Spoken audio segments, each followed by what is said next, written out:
Good evening, everybody. My name is Michael or Kubera, and today the New York Department of Financial Services have given 30 days to cryptocurrency companies to figure it out due to the mysterious illness that...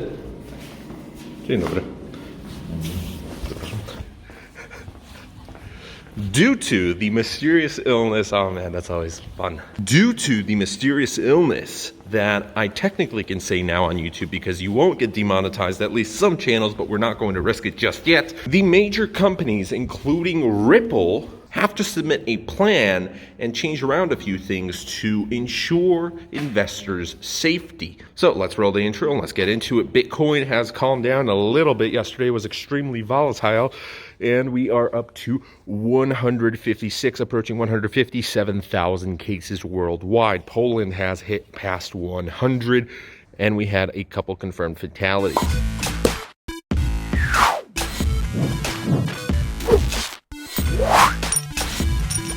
So some of the 18 major companies that have been affected by this, as mentioned, was Ripple. We have Gemini, we have Square, we have Coinbase, BitPay, CoinSource, and this is bad. The government wants to ensure that everything is running in smooth order. But if this is to set a precedent, it's going to scare away a lot of other companies that are in cryptocurrencies. Why? Because it's regulation. Not only do they have a list of requirements, and there's a lot, they're giving very little time to make sure that everything's prepared.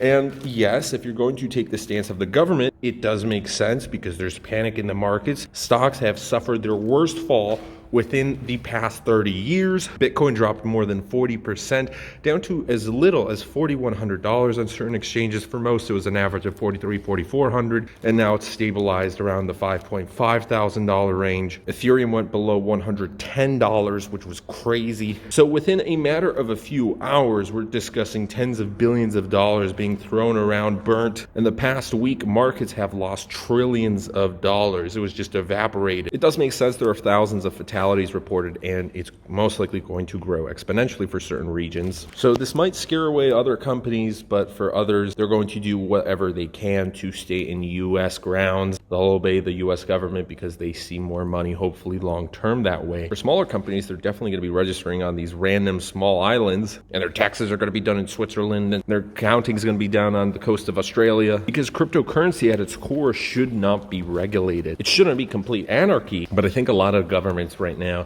and a lot of individual investors are scared because Bitcoin did not perform as well as it should have. For other institutional investors, they're saying that this is a good thing because it's still in its infancy, meaning if Bitcoin did perform the other way, sure, it would be stable, but this means there's a lot of room for growth. So there's two sides of the coin. Some are saying, oh wow, this is really bad for Bitcoin. Others are saying this is just the beginning. This is a natural reaction to the markets. It didn't do as well as some other performances. Stocks in a way did underperform much harder. It surprised many individuals. This illness just kind of came out of nowhere, and many people were saying, it's not going to be that bad. It's just China. Oh, it's not going to be that bad. It's just 2 countries, 3 countries, 5 countries. And now it's over 145 countries, pretty soon 150 countries. And within the next month, it's going to be all countries of this planet. So for the companies, there's a long list of requirements, but some of the major ones: how to deal with operational disruption, employee protection strategies, a communication plan to deal with some of its customers, plans for how to manage the outbreak and other risks,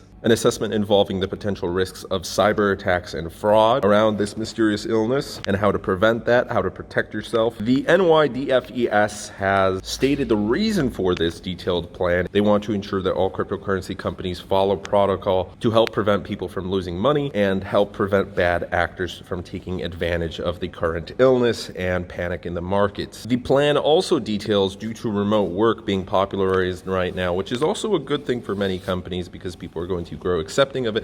And in cryptocurrency, there's already a lot of remote opportunities. The next 2 to 4 weeks, or however long these quarantines are going to last, while employees are working remote, what are you going to do with the wallets? You can't have hot wallets. You got to move these funds to cold wallets. How are you going to secure the funds? What happens? Who's going to be in control of this? What happens when an employee leaves? What happens when an employee gets sick? A number of cryptocurrency events have been already canceled, alongside many major events. Most countries that are getting hit hard by this are abiding by the rule that any events over either 20 people or over 50 people, those events are going to be canceled. Anything from marathons to conferences to concerts. In my country, schools malls, bars, restaurants, all the major public gathering spots are being shut down. People will order food. It's to be left at their door. People can't handle it. There's no handshakes. Many major events are being shut down. Some borders are being shut down. There's not going to be any international flights or trains. International car routes might be changed. You're going to need special permissions. Can't enter pharmacies anymore or certain shops. These smaller stores are still going to stay open, but certain guidelines are going to happen for that. So it's one person at a time inside the store. Others have to wait, and they need to be like 1 or 3 meters apart. It's constantly changing, and it's getting stricter and stricter by the day. Some people are saying, should I sell cryptocurrencies? And here's what I'm going to say. If you're low on money, it is the time to sell. The best way to sell is sell at a little percent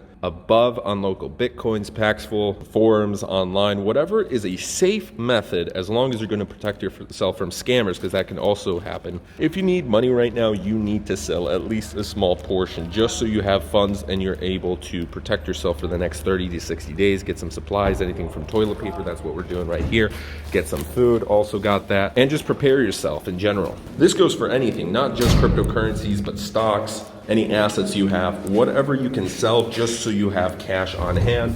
And the best thing to do, cash is dirty, get it onto a credit card, don't deal with it, use that. I'm not saying sell everything. This is just for people low on money. You have to prepare for the next couple of weeks. So that's that. Thanks so much for watching. If you enjoyed this video, please leave a like, comment, subscribe, and share.